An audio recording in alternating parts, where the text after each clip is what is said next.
welcome to Female Fluence. We are a place of woman empowering women. This is a safe environment where females are not judged nor afraid to flourish.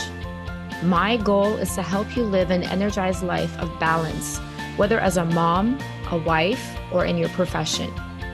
It is time to have self-worth and self-compassion. Live in the present moment and surround yourself with only healthy connections. So join me, Pearl Nash-Schuer, a woman empowerment life coach, an educator, and a mother of three, to help take you on a journey of true identity and inspiration. In the worldwide of health problems, a topic often overshadowed is rare diseases. These conditions are classified as rare if they are affecting fewer than 200,000 people at any given time in the United States. Astonishingly, there are over 6,800 distinct rare diseases in existence. While some rare diseases are genetic and evident from birth, others remain dormant until later stages of life. A heartbreaking statistics reveals that approximately 2/3 of Americans suffering from rare diseases are children. The truth is, rare diseases touch all of us in some way, as we are all connected to someone affected by one. Rare diseases constitute a significant and often overlooked public health concern.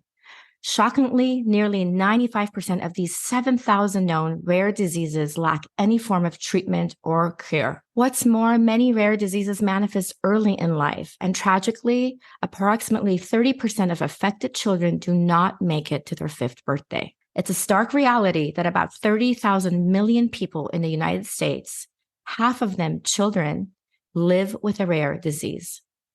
Adding to the gravity of the situation, these diseases are often chronic, worsening over time and posing life-threatening challenges.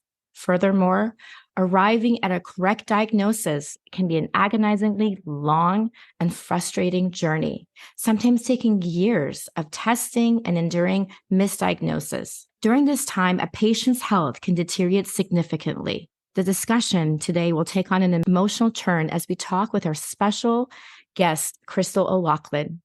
Her personal journey has been marked by the devastating loss of her 3 older brothers to rare disease.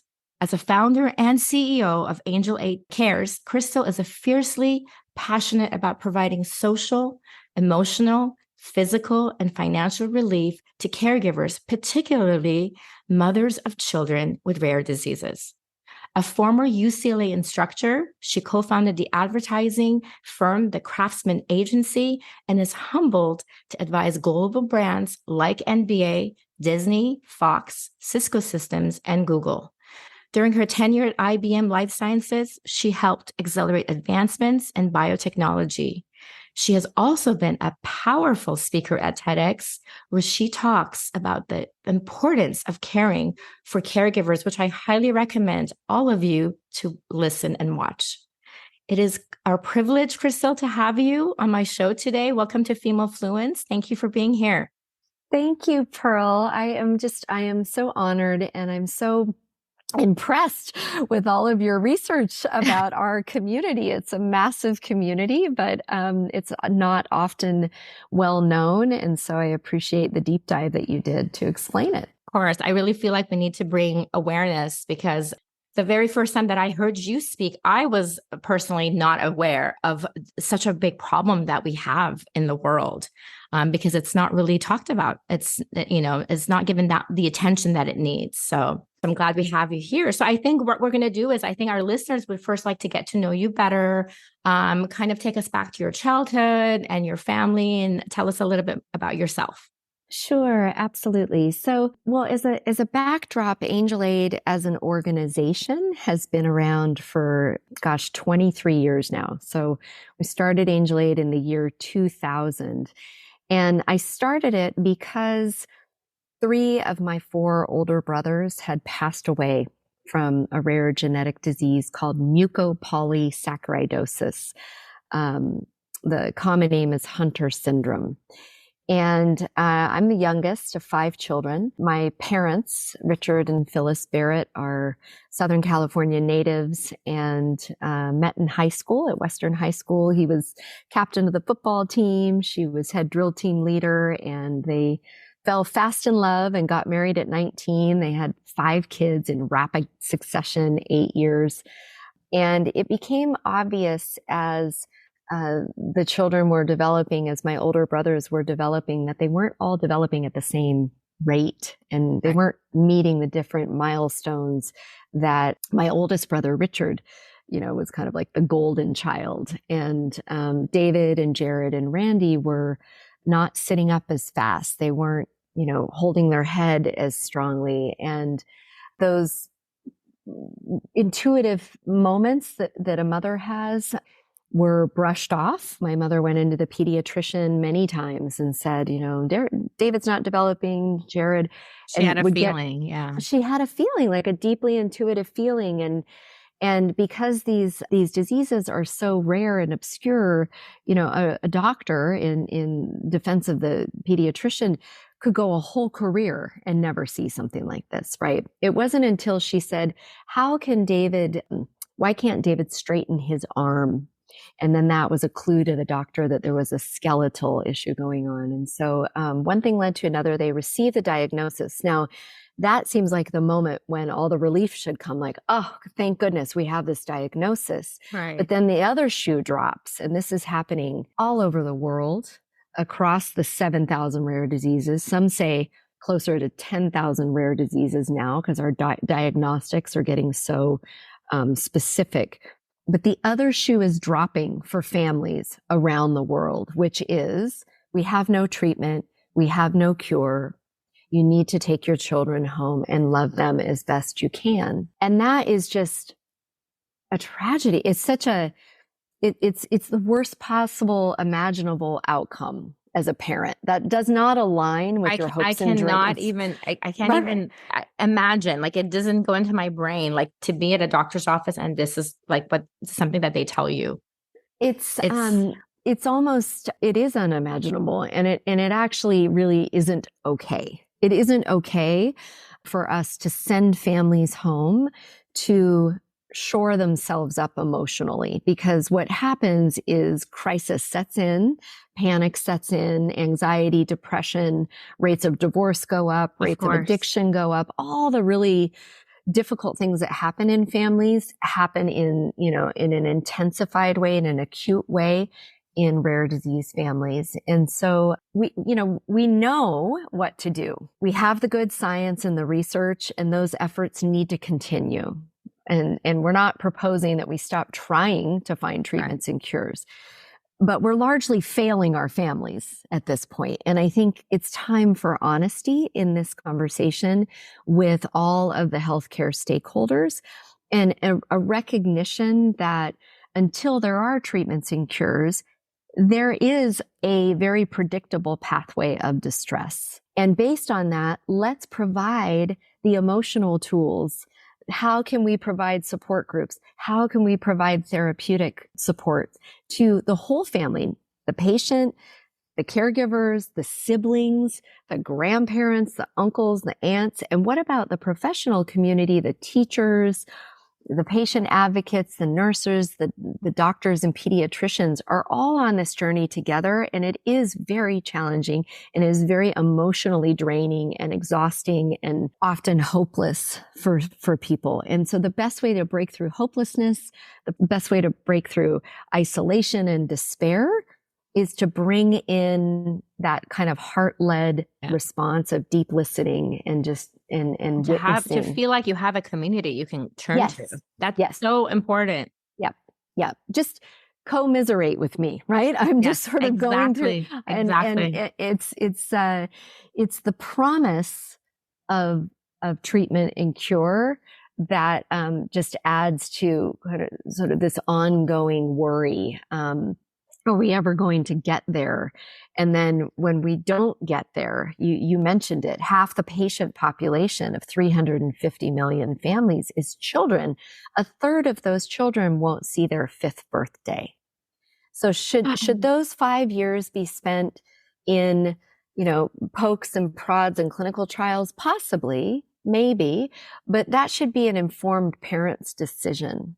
We're talking about pediatric palliative care. We're talking about very open conversations about children in hospice. And those conversations are difficult, but if you can work through those conversations and come into a place of acceptance, then those families have an opportunity to give the very best life that they can. Right. Those last few years that can be really, really fulfilling. Yes. And permission to themselves for grace and forgiveness. Yes. Yeah.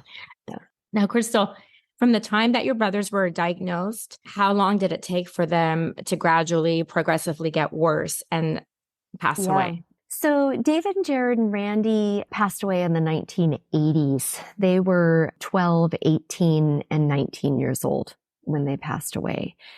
I can tell you that there were a lot of really joyous moments in our family. If you've ever been around unique ability children, you know that even though my brothers didn't have the ability to walk and talk, they did have the ability to communicate at the heart. And so we communicated through, it was a language of love. Language of love. Yes. It's a lot of, it's just, especially as a child, and I was the youngest. How old were you? Well, I was the youngest. So, Randy and I were 2 years apart and, 18 months in cycles above that. So, when Randy passed away, I was 10. When David passed away, I was 14. And when Jared passed, I was 15, almost 16. And, you're a caregiver as a child, right? And my role was always to bring the love and the smiles and the energy, the positive energy. I think my brother, as the oldest, had much more responsibility for, the realities of caregiving, clearing lungs at night, changing diapers and, 10-year-olds, that sort of thing. It's just, like I said, pretty unimaginable. And that's a really tough age as normally to have to endure such a tragedy. I can't even imagine. I have goosebumps, like you're talking and I literally have goosebumps right now. Well, I am in company with many other siblings around the world. And when difficult things like that happen to you as a person, you do ask that question, like, why me? Why is this happening? And I can tell you through a lifetime of asking that question, what I've realized is that so often these experiences, they marinate your heart. They make you more empathetic. Right. They make you more sensitized to people's emotions and make you more really sensitized to sort of crisis and tragedy around you. And that can have very negative impacts on siblings. In my case, it made me just very, very grateful to be alive. My brothers didn't all get the opportunity to live out their lives. And so I've always sort of pass through life with this just gratitude, like I'm going to make the best of every day.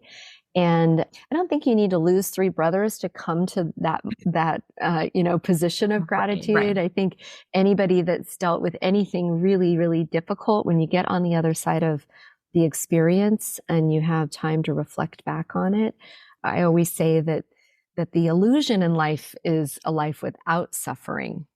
Right. It's like I have a 16-year-old daughter. And although I empathize with some of the challenges and the dramas that she experiences as she's growing up, the false reality is that you're just going to go through life and everything's going to be all like happy Instagram smiles and perfect. And, suffering is what actually sows the seeds of empathy. That's how you're able to have that empathetic response to somebody that is going through their own suffering of some kind. It doesn't have to be the same kind. It's just the fact that you've kind of gone through those. That is such a powerful statement. I love it. It's very true. You're very right. And I have 2 teenage daughters. I agree. We have to constantly remind them, the the real problems, and as much as compassion as we can have for what they go through on a regular basis being teenagers, but just reminding them of gratitude and what life is really all about. And some suffering, it helps you grow and evolve, and your perspective changes. So Yes. Yes, so now, absolutely. Crystal, I know, for example, all of us have dreams and we all say, oh, well, I'm going to do this. I'm going to make a difference. I'm going to make a change. But I know we often manifest this, but what triggered you to finally, because I know that's not what you did initially for your career. Mm-hmm. What Mm-hmm. was a final trigger that forced you so passionately to dive in and say, I'm going to create a community. I'm going to make Angel Aid be what it is today. What happened? How did that come about? Yeah. You know, you go through a difficult time. My brothers did pass away in the 80s. And then, like a typical teenager, I'm all about myself. So I went and got my degree from UCLA in communication studies. And I went straight into advertising and worked with some amazing global brands. Got recruited into IBM. And I was in IBM working in technology, media and entertainment, and working with some of the largest entertainment companies on the planet on how to digitize movies, how to create digital libraries, searchable, movie That's fun. structures. It was really fun. We launched the NFL.com, the PGA.com, Disney.com. We launched all of these, first generation web presences when nobody knew how to do it. IBM was it was cool to be blue. We were the trusted advisors. And so I got to learn these really amazing sort of strategic business skills, Right. how to sit down with executives and translate, business requirements into technology solutions.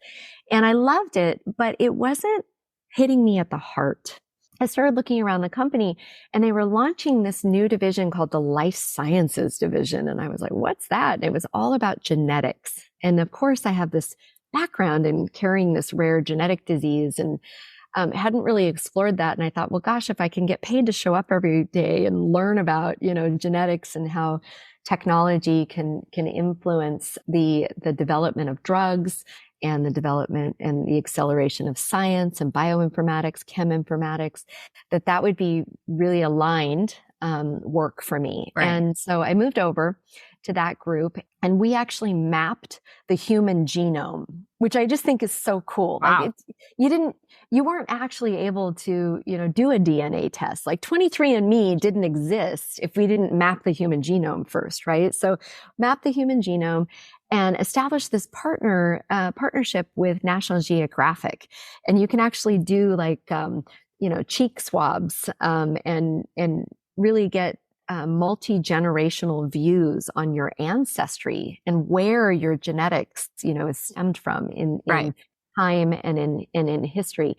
And so that was all very, very fascinating. But really what I wanted to be was a mom. And I was loving all this work that we were doing, but I met my husband and we got pregnant, and that was a long journey. We kind of met a little later in life, and I took 4 years of maternity leave. IBM is #1 in Working Woman magazine. You can actually take 4 years off. That's incredible. Isn't that crazy? I know. They call it a life-changing event. So you could take 4 years for going back to college, or 4 years to care for an aging parent, or, 4 years to care for your child. So I took the full 4 years, and then it was time to come back to work. And by then we were in the recession and they were laying off my team. And so I ended up starting an advertising agency and using a lot of the marketing and advertising skills that I had learned at IBM, but just putting them in service to technology companies like Cisco and VMware, and also big media companies like the Walt Disney Company and 20th Century Fox. And so here I have this big career and I'm traveling all over the world and, very uber connected, probably not sleeping enough, probably not taking care, burning the candle at both ends like we do as mothers all the time. And I went in for a routine mammogram and I came out with a breast cancer diagnosis. Oh my goodness. And so I say, to all the women out there, if you're listening and you're in your, 40s and then in that stage where you're meant to start getting regular mammograms, please. It saved my life. They caught it early. Obviously, I took time off of work, had a double mastectomy, went through my treatment protocols. But during that process, time shifts. You know, you think like, oh, I'm going to be on the planet. I'm very grateful to be alive because of what happened to my brothers. But I always thought I would do my angel aid work and my nonprofit work when I retire, like later in life. And then suddenly later in life, comes a little closer than you anticipated. And you're like, wait a second, maybe I don't have all the days on the planet that I thought I would have. And I just remember feeling like forever changed. And that, you know, I don't want to waste any more time. And I don't mean that disrespectfully, but to the work or the clients that I had before. But I was like, wait a second, I have all these skills. I have this network. I have all this ability. And what I kept witnessing over, you know, multiple decades was we're putting so much energy into research and science for rare diseases, but we still have a big fat zero. We still have zero cures. So even for 100 years worth of science and research, we're failing the community. And it's so hard to admit that because it sounds like defeatist. It sounds like ungrateful. It sounds like, let's not talk about that. That's going to kill hope in all these families. It's like, no, let's just talk honestly about what's going on here. We've got 350 million families. We're talking 1 in 10 American families.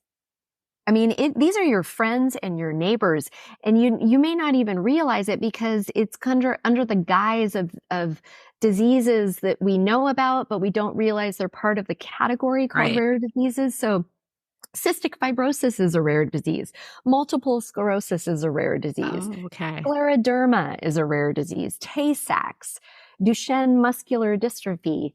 Many of the autism and epileptic treatment diagnoses are actually foundationally caused by a genetic component that's in the rare disease category, right? And so there's this like massive community that's experiencing acute caregiving at home, right? This is like extreme caregiving. You know, we're all caregivers in some way. Right. But what we're talking about is basically running like ICU-like interventions in your home environment, feeding tubes and just things that you just never thought as a mother or a father or a family member that you would be doing at home. And so we're in this weird crux right now where people are living longer than ever. Patients are living longer than ever. You know, the patients that used to pass away as children, the medical system is able to keep these children alive longer than ever to the point where they're now in young adulthood and coming to the realities emotionally of, okay, I'm living with this disease. I'm going to live a shortened lifespan. I mean, we have rampant depression and anxiety in our patient communities of teenagers and young adults that never existed 10, 20 years ago because they didn't live that too young. long. Right. Yeah, they were too young. And then think about how hard it is as you as a mother, me as a mother, you know, working with a neurotypical child and their dramas and intensities. Oh, gosh. And, you know, as a teenager, and then you layer in all of these rare disease symptoms and, you know, other symptoms. So it's heartbreaking. It really is. And I couldn't sleep at night. I was waking up every night going, who is caring for these families?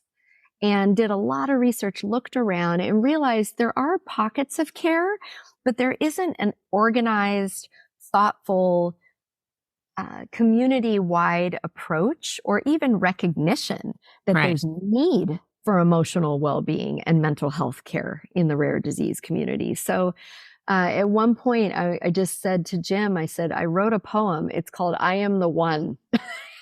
he goes, what's that all about? And I go, I don't know, download from God. I don't know what you want to call it, but there's a mantle here. I've got to pick it up and run with it. I can't set the chalice down. Like it. You just realized what your purpose was. You were chosen. Yeah. That's it. Like there's got to be a purpose to all of this lived experience, all of this, professional experience. And if I can use my influence and bring relief to one woman I got to do it. That's it. And, That's all. and here we are. We have almost 15,000 families in Angel Aid My today. goodness. So we've grown very rapidly in the last year. It's really exciting. It's a little harrowing, but it's very exciting. But I know that that we're on to something because people are coming in droves, into our community. So I'm like, obviously there's a need if we're getting, the joining numbers. For sure, there's a need. Now, I mean, emotionally, how do you deal with this? Because I know it's like hard to revisit kind of the experiences that you had witnessed as your parents, went through that pain, or you did personally yourself. How are you strong enough to revisit this situation and the pain and see how these families and what they're going and give them that reassurance? Okay. So I have two answers to that. So one is for me personally and everyone on our team, because we are living in crisis with our community every day. I talk about energy flow. So energetically, our role is not to fix. Our role is to witness. So we're just creating space for the community to witness each other.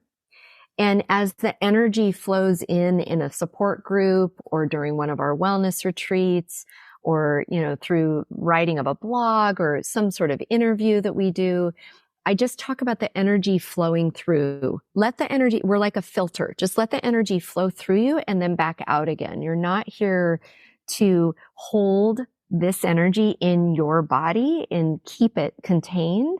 It's really just this kind of like, we're here to just kind of move the energy around and get it going. So I know that sounds a little woo-woo and a little out there, but it's an important mental visualization for the team, because for myself, I need to know that I can lay my head on the pillow every night and go, okay, I did the best I could today. And I'm going to sleep deeply, and I'm going to wake up in the morning, and I'm going to do the best I can for this next day. Right. So obviously I'm emotionally impacted by what we witness, but I don't hold on to it so deeply that it then becomes like an impact to me personally. That's one answer. The other answer is my parents. So they are the strongest people I know. They did meet and fall in love and marry at 19. They also divorced 11 years later because it was so deeply impacting on their lives. They didn't have the skills of these like 20-something-year-olds to try to sort through the best pathways. And they didn't have things like IEPs. There wasn't the internet where you could do virtual support groups. The answer was you need to institutionalize your children and move on with your life. And that was just a very, very difficult journey for both of them. So they did divorce. Both of my parents remarried a second time, divorced again. They both remarried a third time. They were together with their spouses for 20 plus years. And then they widowed within a year of each other. Both of them widowed, lost their third spouses within a year of each other. And it just happened to be the same year that our daughter Chloe was born. And just the miracle of her coming into the world. I am a carrier of MPS, so it was not a straightforward journey to bringing a child into the world. But Chloe came into the world. She's also a carrier of MPS. So she's going to have her journey with Hunter syndrome when she goes to build a family. But she came into the world, and that joyousness just bonded my parents. They got back together. So my parents have been back together the last 15 years, and they actually just remarried in April of 2023. So they were married in January of 1963. They remarried April of 2023, 60 years later, right? Crystal, this is an amazing story. I mean, it's like they were meant to be together. Yes, yes. And the forgiveness, the honesty, the acceptance, the unconditional love that has to happen in a relationship and in yourself first, and then in the relationship, right? All of that, I've been able to witness that as well. And so you ask, like, how do I handle it? It's like, well, I've had some very good guides in my life that I've been able to look up to, which is both my mother and my father. And they're both super active in the Angel Aid community now. My mother attends every support group that she possibly can. And my father just helped host the first men's retreat at Barrett Family Ranch. So That's remarkable. so as a family, we're all involved. You've helped heal them in the whole process. I'd like to think so. I mean, you truly are an angel. I love the name that you have created for this community because you are. This is just remarkable. Thank you. Thank you. I mean, it feels very divinely led. So it's interesting that you say that. Angel is actually a moniker, a nonprofit group enriching lives. So believe it or not, Angel came about because my Pi Beta Phi sorority sisters who helped me found the organization back in the year 2000, we were a bunch of 20-year-olds that had just come out of college, and I got us all together. We used to get together on Monday nights and watch Ally McBeal, remember? And I remember that 90210, I'm totally aging myself right now. But back in the day, we would get together on Monday nights, have a glass of wine, watch the shows and everything. And I started getting into genetics at work. And then I was like, gosh, and digging into this and realizing that maybe we should try to organize our party planning into some sort of philanthropic endeavor. And so we just started chatting about it. And angels are the guiding light, or the mascot of Pi Beta Phi sorority. And we came up with angels. I love all the connections. That's very interesting. Absolutely. Yep. Mm-hmm. Now, is there one story from a family that you think you would like to share, that you experienced, that you think their story kind of stands out, that you would like to share with all of us? Gosh, that is so hard because there are so many, but I'll share this story. It's the story of the DeRosier family. So, Jeremy and Jamie DeRosier live in Boston.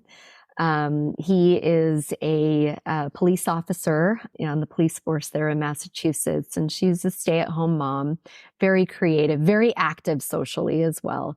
And they had 2 children, and it became clear to Jamie that her son and her daughter were not developing in the standard ways, missing milestones. Now they call it missing milestones. So both of the kids? Both of the children. It started with Aubriella, the eldest daughter, and then she could see the same sort of odd happenings with their son Bryce. And so they went into the hospital. They went through many, many diagnostics. On average, it can take 8 years to get an accurate diagnosis. Now, when a third of the children are passing away by their 5th birthday, turning 8 years old, a lot of times children have passed away and they don't even know why, because during their lifetime, there's not a clear answer.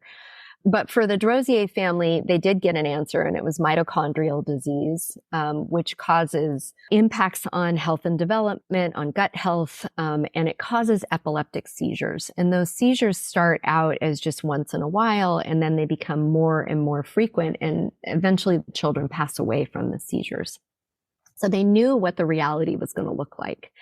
And what I will say about Jamie is she accepted it and decided she was going to be the best mom she could be to those 2 kids until the day they died. And she was. And the surprising part of this is that Bryce passed away first. He was the youngest. So he actually passed away at 18 months. Aubriella passed away when she was almost 8 years old. And we witnessed that journey with the DeRosier family. Jamie was one of the very first rare mothers, to be flown in to Barrett Family Ranch for respite. So she'd lost Bryce already, and she was losing Aubriella, and she just wanted to have a few days. I know it makes me cry too, but just a few days away to process her emotions. So she came to our first women's retreat in 2019, and we were very bonded. It was the first time we'd shared the sustainable mom, which is now the sustainable caregiver methodology. That was the first group of women. My mother was part of that group. I'm sorry. No, don't be I'm usually sorry. pretty contained, but No, no. Jamie's very special in my heart. So Jamie went back to Boston and we just kind of watched her from afar, engaged with her through our app, engaged with her through social media, she would come to support groups now and again. But we always say, in our logo, we have an arrow for strength and a feather for grace. And we are the through line with these families. So we're just, growing as Angel Aid and bringing more and more people into our community, even through COVID. And I say even through COVID, but the need for our services was so intensified through COVID. So we just launched everything digitally at that point. And so Jamie would join from Boston, and then Abriella passed away. And it was just so tragic. And we couldn't accept that as a community. And we have a lot of loved ones pass in our community, but that one in particular just really hit us hard. And so we did a reunion retreat and flew Jamie back and flew the gals back and got everybody together again. So then that was very special. And I'm grateful to our sponsors for making donations so that we could make that dream happen. And Jamie went back to Boston, and it turns out she was pregnant. She didn't know it when she was with us, but it turns out she was pregnant. And she was very quiet about it. She didn't tell anybody. None of us knew she was pregnant. She and her husband, Jeremy, decided not to talk about it because everybody was so, in their community, was so traumatized by the loss, living through the loss with them. I mean, Bryce passed away and they had a 180 block shutdown by the police department in Boston to bring him home, to his dying day. I mean, it was just like, when I say community, I mean like massive community of people have witnessed the DeRosier family. And so they were very quiet about their pregnancy. They had their baby, and their baby does not have mitochondrial disease. So it's this beautiful story, right? I know. We were all holding our breath. They were holding their breath because it was this accidental pregnancy, and the outcome was going to be the outcome for them. And turns out this child does not have mitochondrial disease. So now we have this miracle baby in our life. Okay, so truly a miracle. Here's the full circle, because that's not even the end. This is the gestalt. This is the full circle. We flew Jeremy out to be in our first men's retreat this June. And he was able to share this journey with these other men in like this full, the full tapestry of love and birth and loss and birth again and forgiveness and all this perspective, right? And what did we say? Suffering sows the seeds of empathy. And Jeremy is like one of the most empathetic humans on the planet. And he shared all of that lived experience with the other fathers in the community. And gosh, I could go right back into tears on that. But Jamie sent me a note after that, and she just said, I can't believe it. I can't believe what Angel Aid has done for my family. So that's why I do what I do every day for the Jamie DeRosier and the Jeremy DeRosier family. What a fulfilling, it's just such a self-rewarding, job, what you're doing every day. I mean, that's what we all want, right? That you realize, okay, you're making an impact. And I'm sure there's so many more, like you said, stories like them. But imagine if it was just one, it doesn't even matter. If you had made just one impact for one person, that's all that it matters. But this is and I love how your Angel Aid provides men's retreat, because a lot of times we kind of overlook that. It's always about the moms. Of course, a lot of the times the mothers can be more involved. It's difficult, but men need this as well. And it's hard for them to express their feelings, and they want to be extra masculine and take care of their family. And when they realize that they can't do it and this is out of their control, it's a huge burden for them. So I love how you have this and you provide this service for them as well. Thank you. I agree. And thank you to our sponsor, Horizon Therapeutics, and also the many, many donations that went into making that happen, because it is impactful. We flew in men from around the world, literally, from London, from Eugene, Oregon, from Las Vegas, Nevada, from Cincinnati, from Boston, and there's hard costs associated with that. Of course. We can't scale in-person men's and women's retreats. We use those as opportunities to validate the methodologies that we're using, and make sure that we're staying current on our relief tactics, meditations and sound baths. We use equine therapy. We use all of these different tactics, and really at the end of the day, it's about witnessing, and we can witness digitally. So we do, weekly support groups, monthly support groups, all through Zoom. And we're starting to layer in multilingual support groups.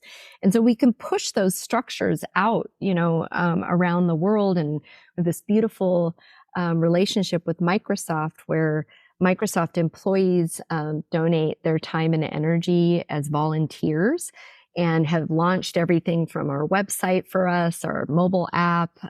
They help us with our language translation, on our video editing services, all of those things. So that's that technology background coming into play here, because we want to bring relief to as many people as we can. Right. Our goal is 3.5 million, which seems like a huge number. That's only 1% of the global rare disease community, right? 350 million people. So we have to have a collective. We view ourselves as the catalyst. We're like at the top of every one of the 7 summits waving the flag. Like, we need mental health support services within rare disease communities, but it comes down to women and men listening to a podcast, taking this in, watching on TV, seeing something in the media, taking this in and saying, wait a second, I'm going to take a moment to actually start up a conversation at school with that mom. Or I'm going to take a moment to acknowledge in the line in the grocery stand, that woman or that man buying groceries, with their child in a wheelchair or with a walker or something. I'm just going to witness and just say, I see you. I just wanted to say hi and just let you know that I care, right? And I think because of COVID, the planet has become sensitized to disability, unique abilities, those cycles of isolation. We've all experienced them now. I mean, rare families are just isolated. Well, we've all been isolated. So aren't we all now able to find some common ground and just be there for each other? So it's not just me. It's not just Angel Aid. It's not just our team and the work that we're doing. It's you as an audience, as a listener, to know that you can make change just by looking someone in the eye. Right. Just being brave. We all want to be seen, and just having someone acknowledge that makes a huge difference. It does. It does. Now, Crystal, what advice can you give to all the caregivers, like mothers? How can these caregivers sustain, themselves to still be able to love and care for those who need them, but be able to, what kind of reassurance do you give them for coping skills so that they can be resilient and handle? Because that's a lot to take. I know that's like a fully loaded question, but how can they survive? Because they need to be strong so they can take care of their whole family. Yeah, absolutely. So there's no one answer to that question. As you said, it's a fully loaded question, but I think what it starts with is grace.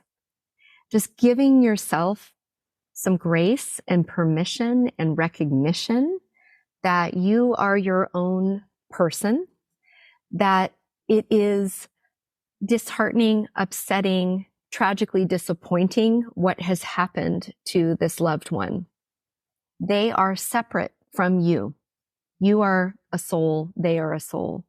And if you can tend to your own soul, if you can do your soul care, then you're going to be much more available to that loved one and the other ones in the family as well. So it's like we give and we give and we give. That's our basic empathetic response as human beings. That's what makes us human, right?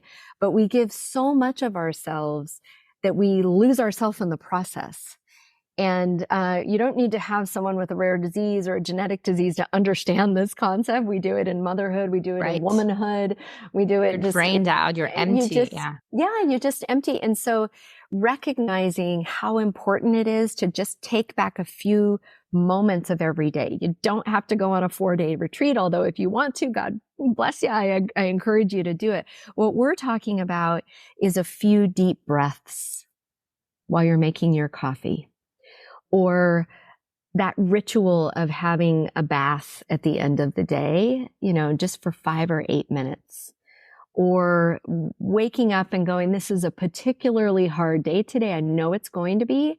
I'm going to embellish myself. I'm going to put on all of my visual, empowerment tools. So I every morning I wake up and I put my Wonder Woman bands on, whether it's these or anything else. But I'm always like, okay, I got to gear up for the morning. And then I see them on my wrists and I'm like, I'm stronger than I know.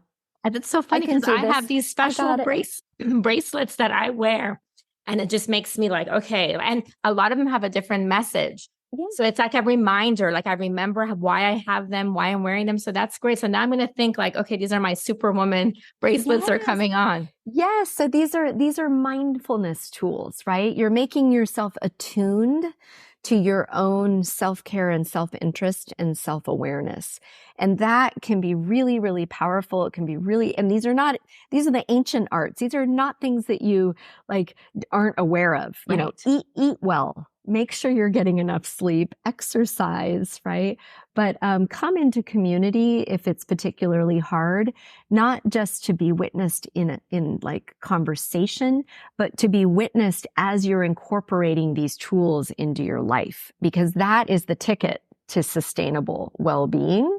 And, you keep yourself strong and everybody else around you rises. That's what we need. Now, in your experience, what should we do as a society to better support people suffering from mental illness, just needing a better mental well-being? Yeah. So it's happening, and it was forced upon us through this pandemic experience, right? So I think there's a sensitization happening in society in general. We've got athletes stepping forward, celebrities stepping forward, politicians stepping forward saying, I can't perform, even, corporate executives, I can't perform for you, for society, for anybody else, unless I'm taking care of myself. So they're starting to give themselves permission, and then that influences us giving ourselves permission. So that's important.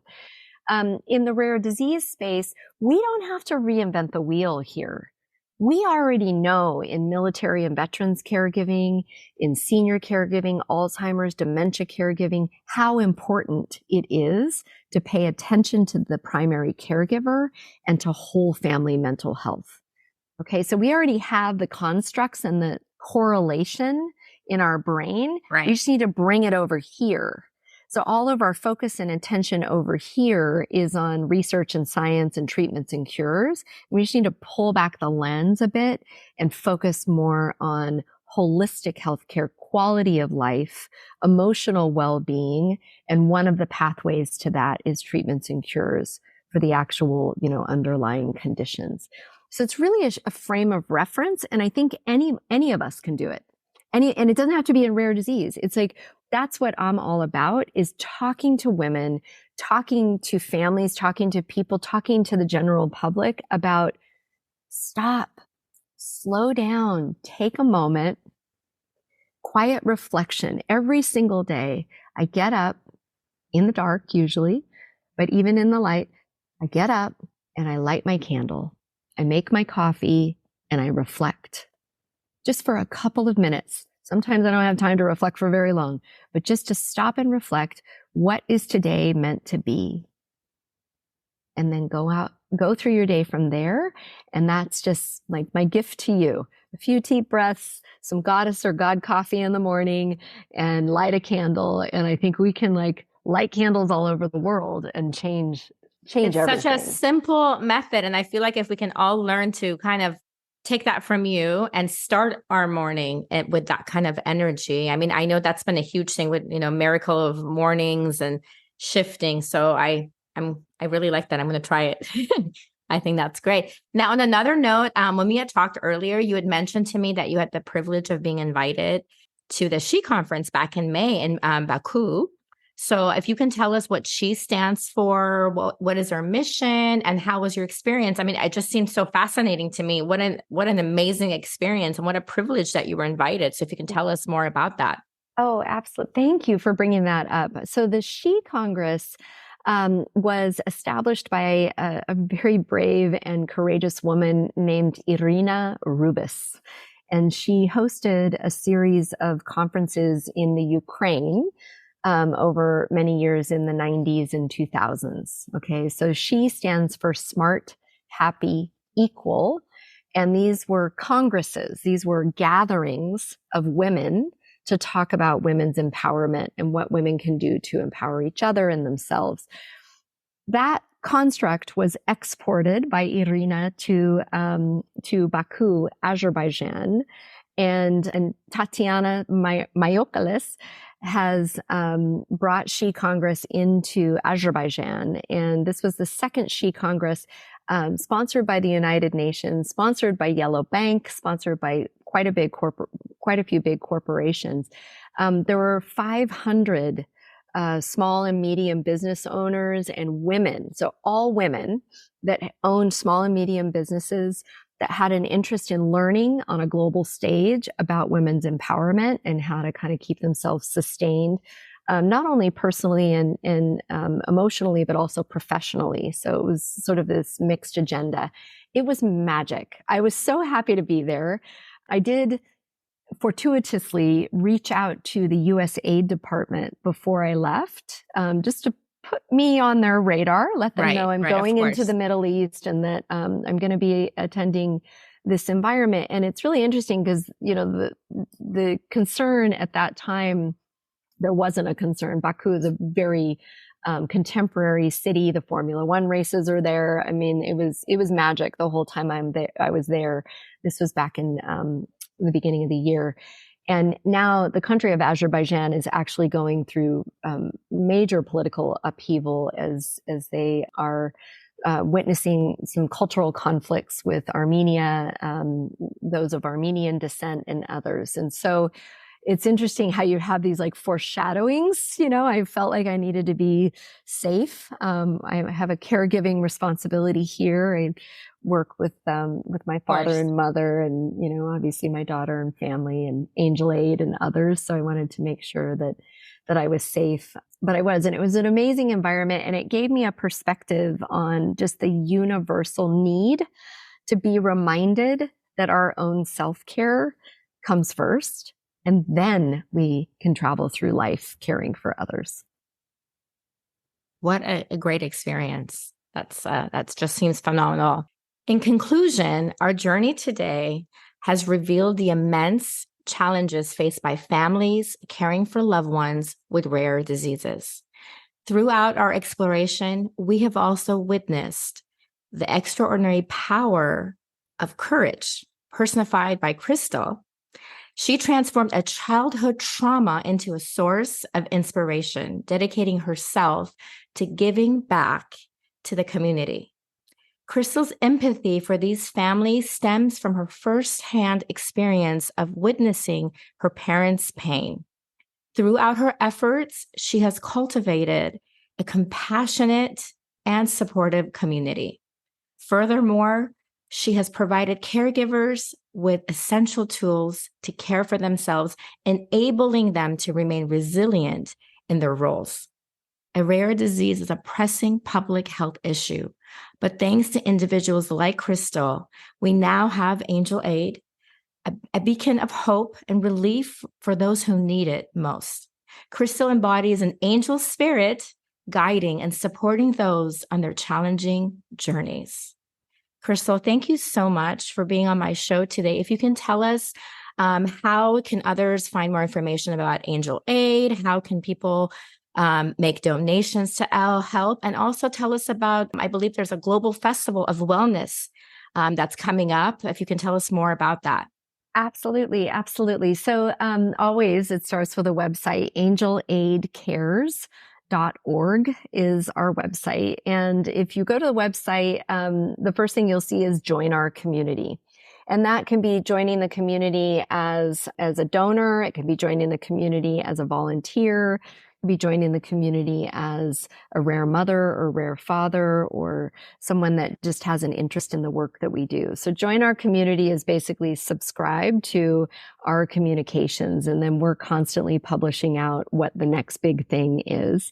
That's also where you would find if you are part of the rare disease community, where you would find the links to join the weekly support groups whenever we have our wellness retreats coming up and any other support opportunities.